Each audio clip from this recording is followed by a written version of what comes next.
You're watching how Leap lets delete a saved video or picture from Pinterest. Open the Pinterest app and go to your profile. Tap Save to see all your pins. Find the pin you want to delete. Tap on the three dots in the top right corner of the pin. Select Delete Pin from the menu.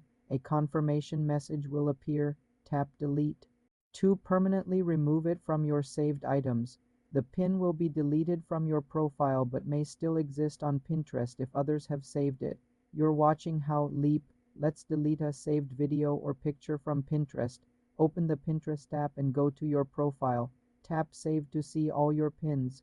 Find the pin you want to delete. Tap on the three dots in the top right corner of the pin. Select Delete Pin from the menu. A confirmation message will appear. Tap Delete to permanently remove it from your saved items. The pin will be deleted from your profile but may still exist on Pinterest if others have saved it. To delete a pin you created, go to your profile, tap Created, find the pin, tap the three dots, and select Delete. For more simple tech tutorials, subscribe to the channel.